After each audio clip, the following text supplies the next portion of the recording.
baax ci boobu les transition bu ko defee rek ñu daal di dikk ak yéen ci deuxième partie émission fajaru di revue des titres ñu fas yéene ci ànd ak madame Seck Baye Matar Amina rebonjour. rebonjour Bijou maa ngi lay nuyu bu baax a baax. di la ziar di ziaraat ñi nga xam ne également ñooy safaan ak programme yu 2A TV rawatina émission bi nga xam ne moo di fajaru xanaa rek ñu tënkal leen li nga xamante ne la yéene kaay xëy tey ci talaata ji dañ koy dooree ak 24 heures. Macky yu fay dafa nam daan def de.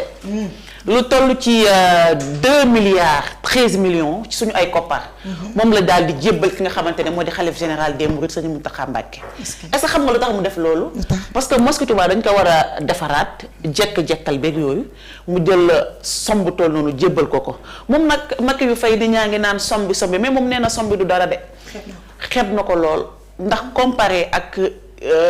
bëgg gi nga xamante ne bëgg nañ ko Cheikh Ahmadou Bamba Khadim Rasoul ñoom lépp lu ñu def rek ci yoonu murid xeeb nañ ko te nee na sax bu jaree ñu teg seeni kër seeni njaboot ak lépp loo xamante ne rek richesse la ci ñoom ñu teg ko pour bégal teg ko ci yoonu murid dañ koy daal di def ndax nee na nag murid ak ndigal yàgg na te ndigal jëfe moom la xamle te am na benn satisfaction boo xamante ne daal am na ko ci ba mu defee mbir mi waaye itam am satisfaction ba nga xamante ne lépp lu ñu def Touba dina ci gis seen bopp waaye itamit Serigne Mountakha Mbacké xalif général bu Mouride na ci daal di gis boppam.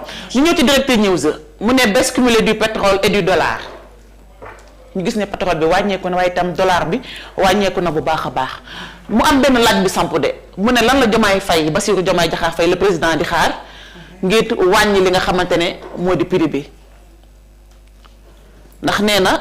ata ngi nii prix baril pétrole bi dafa nekk en chute libre ci marché mondial yi moo tax daal ñu ne lan la Bassirou Diomaye Diakhar Faye di xaar parce que lundi 7 avril 2025 baril bi moom américain wàcc na jógee ci 60 dollars la soit environ 35 820 francs du jamais vu depuis avril 2021 maanaam njëgum barilu pétrole bi wàññeeku na bu baax a baax te mbir bu considérable la ginnaaw avril 2021 la loolu xewoon mu ne février 2025 aussi baril bi mu ngi tolloon ci 75,4 dollars contre 79,3 loolu daal la ñu xam lay nee na daal ci niveau mondial bi am na ci ay wàññeeku yoo xam te ne nemmeeku nañ ko donc Bassirou Diomaye Diakhar Faye njiitu réew mi lan lay xaar pour daal di wàññi li nga xamante ne aussi moo di pétrole bi mu ne on se rappelle des propos de Ousmane Sonko nee na ñu ngi fàttali ko kàddu yi nga xam ne moom Ousmane Sonko jëloon na ko alors opposant qui fustigait le régime de Macky Sall pour un prix plus élevé à Dakar Kabamako nee na jamono bi Ousmane Sonko di dee nekk opposant dafa taxawoon di ŋàññi ne lan moo tax prix bi gën a cher Dakar ka Bamako nee na Ousmane Sonko moo ko fi waxoon mu ne alors que même que carburant est acheminé vers Mali depuis le port de Dakar ñu gisoon ne daal daanaka baril bi fii la doon jógee di dem ba pare njëg gi gënoon a yombee Bamako que ni Dakar loolu daal la ñuy fàttali ki nga xamante ne moo di njiitu réew mi ne Ousmane Sonko waxoon na ko fi. enquête ñëw ñun ci campagne arachidière reprise des exportations le maquillage d'un fiasco. xam nga liñ jëloon ndogal ne mbirum reprise exportation boobule loolu la ñu daal di xëy fësal mu ne derrière la reprise des exportations les paysans dénoncent une tentative de masquer l'échec de la Sonacos leen li tax ñu bëgg mbir moomu daal dañuy masquer Sonacos mi nga xamante ne jamono ji dafa lajj mu ne la Sonacos loin de ses objectifs d'achat nee na Sonacos nag sori na lool objectif yi nga xamante ne waroon na ko def ci wàllum njënd mi waaye tamit les productions abandonnées à leur sort production yi nga xam ne daal gis nañ ne dañ ko daal di abandonné bu baax a baax am na benn expert boo xam ne nag daal dina ci addu nee na la Sonacos n'a pas l'outil industriel pour triturer travailler transformer des tonnes dont elle dit disposer nee na nag ki nga xamante ne moo di Sonacos amul dooley liggéey waaye tam transformer tonne bi nga xamante ne jamono ji moom la daal di yor mu ne les vérités de l'huilier national moom daal moo ci indi ay leeral moom mi nga xam ne sax ab expert la. Aïcha critique ñoom ñun ci mu ne un premier ministre fort le parti inédit de Diomaye Faye professeur Ismaïla Madior Fall après les législatives la dimension personnelle du PM sur les résultats induit un changement dans le fonctionnement du régime politique nee nañu Ousmane Sonko ak Bassirou Diomaye Diakhar Faye cas bu particulier comme ni mu ko waxee woon léegi nee na le parti inédit de Diomaye maanaam ministre boo xamante ne wala premier ministre boo xamante ne. bu am pouvoir super fort moom la daal di bëgg. laas ñoom ñun ci RSF presse le régime Diomaye Sonko. mooy li nga xamante ne daal état bi xaw ma presse bi mu ngi koy dund léegi dund jamono ji économiquement ak arrestation yi journalistes yi ñuy nemmee ko moo tax ñoom daal kuréel gi nga xamante ne kuréelu taskatu xabaar la ña ngay teg pression Diomaye ak Sonko ngir ñu bàyyi xel bu baax a baax dérive bi nga xamante ne mu ngi faral di am mu ne finance étrangère de l'aide à la santé le système santé fragile mortalité maternelle changement climatique désert médical maanaam financement yi nga xamante ne waroon na jóge Amérique ñëw fi nga xamante ne moo di pays africains yi rawatina Sénégal mu mel dafa am benn conséquence boo xamante ne jur na ko lu ci mel ni santé bi sooxe na waaye tamit mortalité maternelle bi gis nañ ko bu baax ak tamit changement climatique parce que xaalis boobu biso dafa am fa nga xam ne lañ ko fa daan dugal. fa mu doon dugg nag instant bi ñu ne yëg nañ ko bu baax a baax. l'évidence ñoom ñun ci Farba Ngom ay njege ñaaleem ak farandoor ak ñi nga xam ne ñoom ñool Farba dalee na neex ñoom daal dañoo def ab collecte. ay nitu boppam daal ay nitu boppam daal waaye nag collecte ba du n'importe quel collecte de. ah bon. lu toll ci 1 milliard ci suñu ay koppar. mobiliser nañ ko ngir renforcer caution wu député maire bu Agnam bi. du ngeen ma collecté li yéen. vague denji ga les acteurs de la lutte contre les nouvelles mesures mu ne le président du CNG met fin au débat il n'est absolument pas question de revenir sur les décisions nee nag ndogal bi nga xam te ne moom CNG jël na ko du ca dellu ginnaaw lii la wax lii. l'info ñoom ñun ci pacte de stabilité sociale les acteurs jettent les bases pacte social bi nga xam ne nag bëgg nañ ko maanaam jàmm sax ci réew mi waaye tamit lépp loo xam ne rek dal la mu am ci réew mi mu ne le Sénégal en pleine dynamique de transformation a jeté les bases de profondes réformes économiques dont le succès nécessite une mobilisation des forces vives neen nag li nga xam te ne instant bi bëgg nañ ko biir Sénégal béjo lenn rek moo ko mën muy booloo ànd nekk benn képp koo xam ne gis nañ ne bu ñu waxtaanee dina jëmale réew mi kanam ñu boole la ci waxtaan bi mu bañ a am benn xàjj ak seen moo xam nga nekk ci secteur privé moo xam nga nekk ci syndicaliste fépp secteur boo nekk daal bu aajuwee ñu teg la fa nañ la fa teg ngir jàmm ngir dooleel li nga xamante ne moo di jàmm mu ne ndax pacte bi nga xamante ne le pacte de 2014 avait des insuffisances notamment à l'absence de mécanisme de contrôle et de suivi nee na nag am na benn pacte bu ñu fi defoon atum 2014 mais dafa am pacte boobu lu mu manqué woon donc manquement boobu aussi nañu fexe ba bu mu ñëw ci li nga xamante ne moo di waxtaan bi ñu war a amal bu yàggul dara. L'observateur ñoo ñun ci ba tey Farba Ngom pôle judiciaire financier 3e requête aux fins de cautionnement Farba Ngom. ñu ne Farba Ngom tegati na de. lu mu tegati na ci table bi. lu dëgër. waaye tegu ci n'importe quelle somme de Farba Ngom tegati na lu tollu ci 44,3 milliards ci table bi est-ce que xam na moo tax mu teg ko. lépp ci mbirum lépp ci bëgg liberté. doo ma laaj dinañ la Farba teg. lan ak lan la teg. 22 titres fonciers. nga ni.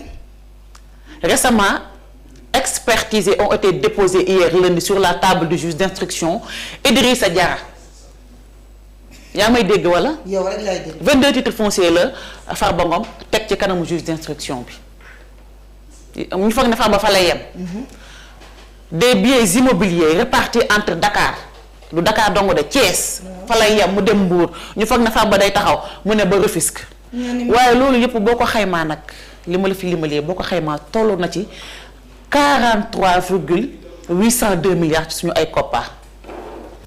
mu ne à cette garantie immobilière Farba Ngom a ajouté un montant 2 milliards de francs CFA en numéraire.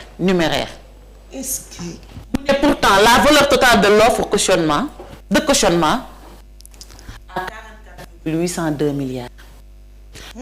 ba tax avocat yi nga xamante ne layool nag espère que cette nouvelle tentative, la troisième depuis son incarcération, ouais, le 27 février, permettra afin d'obtenir une liberté provisoire. nee na nag bii mooy troisième fois bañ ko jàppee ba léegi depuis le 27 février que ñuy teg ay mbir ci table bi te nee nañ espérer nañ li ñu mujjee teg ni dina tax ñu bàyyi ko mu daal di am li nga xamante ne moo di liberté provisoire. Liberté neex na de liberté tax far ba teg lii yépp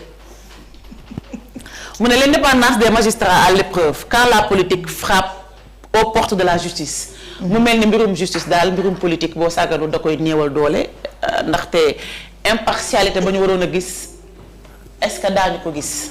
Abdou Fall lu muy def. li muy def ba kenn boo gisee sa liggéey yàqu. Le Quotidien ñoo ngi ñun ci mu ne les États-Unis imposent leurs taxes au monde, le Sénégal se dédouane. mu ne tous les pays du monde affectés tentent de se réajuster. La fin de l'AGOA risque d'aggraver la situation de pays comme le Sénégal mooy aide li ñu doon wax léegi aide bi nga xam ne dañ ko doon faral di gis boo sàgganul daal dinañ ci am benn loraange bu baax a baax ci secteur yi nga xamante ne moom la koppar googu doon touché. Bassirou Diomaye Diakhar Faye le président dina woote dialogue de un dialogue et des questions. dinañ toog waxtaan képp koo xam ne gis nañ ne war ngaa bokk ci waxtaan bi itam dinañ leer ci daal di boole mu ne programme 500 000 logements sociaux l'État cherche 10 000 milliards la état bi di wër pour logement yooyu la.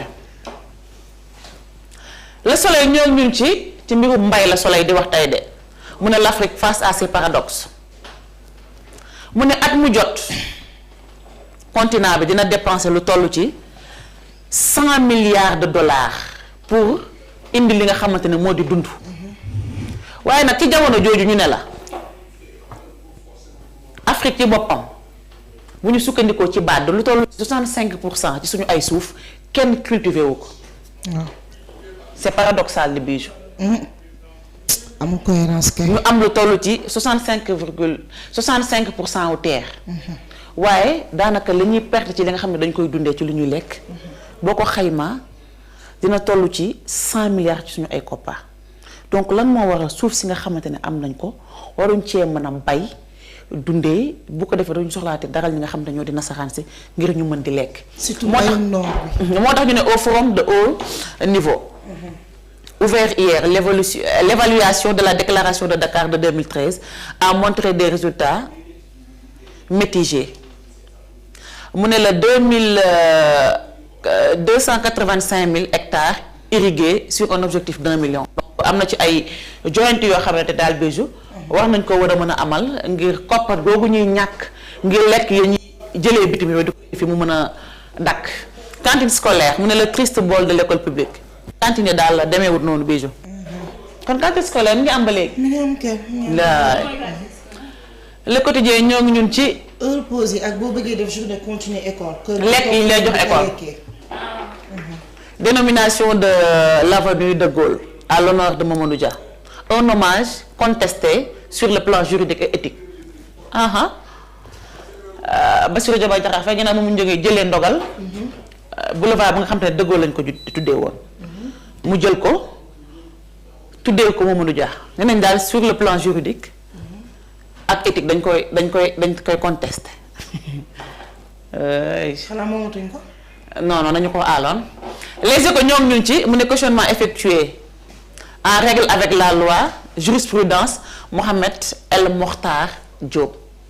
Qu'est-ce qui retient Tahirou Sarr en prison nee na ba tey lan moo tax Tahirou Sarr des ci prison ba parce que ñu ne pour les deux affaires Tahirou Sarr a cautionné beaucoup plus que dont il est accusé maanaam. laaj bi samp mooy lan moo tax ba tey Tahirou Sarr ñu bàyyi ko ci prison ba ndax la nga xam ne lañ ko doon toppee teg na ci table bi caution boo xamante ne moo ëpp sax lañ ko doon toppee donc lan moo tax mu des ci prison bi ba léegi. mu ne il a cautionné en numéraire et en nature conformément à l'article 140 du code de procédure pénale maanaam lépp loo xam ne rek moom yoon may na ko bu ñu sukkandikoo ci code de procédure pénale bi def na ko moom. mu ne les cautions versées par l'autorisation sur l'autorisation du juge d'instruction ba pare ne caution bañ koy verser juge d'instruction bi moo joxe autorisation ngir mu verser ko donc ba tey lan moo waral mu des ci prison ba mu ne les ordonnances de cautionnement disponibles caution yam def yëpp nag yëpp am na ci ay firnde ordonnance yëpp mu ngi ak moom wala mu ngi ak ay avocat mu ne l'agent judiciaire de l'État d'accord à toutes les étapes de la procédure mu ne agent judiciaire état bi tamit nangu na ne procédure yi moo doon jaar yëpp jaar na fa lii la ñu xamle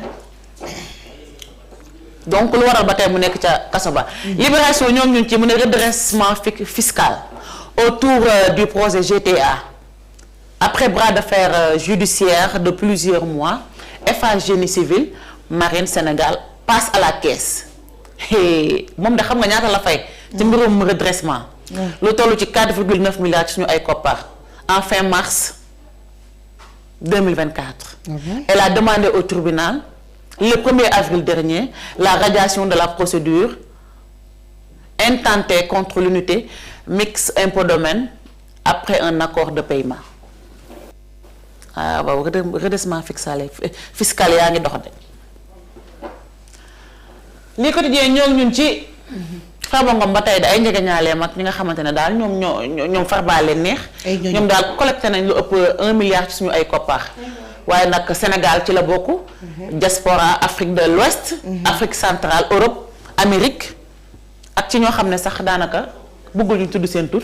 ñoom tam bokk nañ ci ñi nga xam ne dañoo participer ngir ñu daal di may liberté provisoire moom mi nga xam ne moo di Farba Ngom. waaye tam bi nee nañ juge d'instruction bi.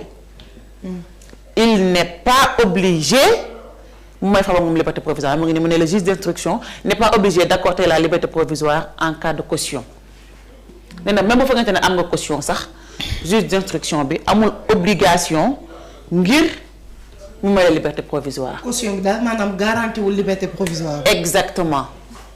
Adji Sarr en exil Adji Sarr ñu ne am na kii léegi citoyenne suisse la. am na nationalité suisse. aji nañ am na nationalité suisse de. aji am na nationalité suisse na ko ñëpp yëpp. ay aji. mbaa kama xam du mer ñibbisi. aji.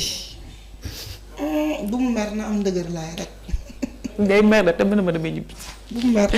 point ak ñoo ñun ci mu ne opposition. Dissonance dans les rangs de Sàmm Sa Kàddu. Bougane Gueye Dany avait pourtant appelé les 3 députés de la coalition à rester fidèles à leur serment. Ci books. Cheikh Tidiane nag mu mel ni fan yi dafay charmer Pastef mu ne s'est rapproché de Pastef. Anta Babacar Ngom s'oppose mais à sa manière. te pourtant Bougane am na lu mu leen dénkoon ñoom ñii balaa ñuy dem ñoom député Sàmm Sa Kàddu yi. ñu ne Thierno Bocoum moom demeure fidèle à ses principes moom fa mu nekkoon ba tey jugu fa bougé wul yotaa mu ne Pape Djibril Fall moom ñii la def au les mains reste silencieux mu ne Barthélémy Dias encaisse seul le choc de sa double destitution de la mairie de Dakar et du Parlement mu ne jamono ji nag moom ki nga xamante ne moo di Barthélémy Dias moom ñaari mbir la boole di dund jëlee bañ ko jëlee mairie ak mandat député bi nga xamante ne perdre na ko ñàkk nag. mu ne pression sur les juges Moussa Diakhaté interpelle Diomaye mu ne nañu bàyyi juges yi ñuy teg pression loolu Moussa Diakhaté wax. Rewmi Quotidien ñoom ñun ci suñu ministre des finances Cheikh Diba moom nag gisante naa ko ñi nga xam te ñoo di waa FMI ngir ñu xool naka la ñuy renégocier waat wala sax naka la ñuy defaat pour xool gën a ñoŋal suñu diggante ñun ak FMI mu ne vers la validation du nouveau programme du Sénégal. source a ñoom ñun ci ba tey ci kaw Farba Ngom bi la wax njege ñaale mi nga xamante ne daal def nañ benn levée du fonds daal di koy teg ci kaw table bi ngir Farba mën a daal di dem 1,66 milliard ci suñu ay koppar xam nga fan dafa am benn polémique bu xew ñu naan ay Diomaye dafa tabb Pape alors que du amul affectation la dañ ko affecté fële nga xamante ne moo di ci ANDS mu ne ancien ministre de la jeunesse n'a pas été nommé par le président de la République gis nga parfois gars yi dañuy manipuler rek xam nga tey jii comme ci mel ni juge doo ko dàq amoo sañ-sañ mënoo ko amoo prérogative bi lenn nga mën muy affecté ko léegi nag loolu la def ki nga xamante ne moo di sëñ bi Ndour gars yi di manipuler nag naan daf ko loolu daf ko nommé wu ko de mais simplement affecté à l'ANDS par le ministre de l'économie, du plan et de la coopération, Pape Malick Ndour. Je vais rejoindre l'ANDS dès que la note de service sera disponible. nee na bu fekkente ne note de service gis na ko rek dafa dem rejoindre fa nga xamante ne moo di ANDS mu ne ce n'est pas un problème. l'ANDS. waaw mu ne ce n'est pas un problème comme c'est la même administration j'irai là-bas il y a pas de. l'ANDS waaw l'ANSD waaw. nee na daal dina dem liggéey mu ne outre Pape Malick. l'ancien ministre de la femme, de la famille, du genre et de la protection des enfants, Madame Fatou Diané, est retournée en tant qu'employée à l'agence de la statistique et de la démographie après ses fonctions ministérielles. moo tax fallait que ñu leeral leen. may ba waxal ndànk sa wax ji mi ngi ñëw ba internet yi ngi naan nga wax ndànk. Tribune ñëw ñun ci Tribune. na wax ndànk s'il vous plaît wax yi mu ngi ñëw fay. Tribune ñëw ñun ci ñu ne Ousmane Sonko ak Bassirou Diomaye Diakhar Faye. di gars yi di wax. bëgg a indi dualité. ba tey Tribune mooy wax de mu ne classe boo xamante ne daal mënul ñàkk la mu ne quand Diomaye demande au peuple de faire pression sur la justice ay Tribune. Tribune nee na Bassirou Diomaye Diakhar Faye ñoo wax askan bi. ñu teg pression ci justice bi. sa digganteeg yàlla daf ni la temps justice ak temps politique du benn. mais nag la justice doit rendre au nom du peuple moo tax askan bi dafay am sañ-sañ parfois di wax justice bi mu baral jéego yi. dëgg la. maanaam mu ne le ministre de la justice a fait savoir qu'il attache du prix à son indépendance nee na nag ministre de la justice bi la mu wax mooy du nangu kenn koo xamante ne da koy teg pression lépp lu muy def da koy teg ko ci yoon teg ko ci jubal jubanti waaye nag mu mel ni Diomaye moom àndul ak nga xamante ne moo di ministre de la justice ci li mu wax lu samay kàddu Tribune moo ko wax.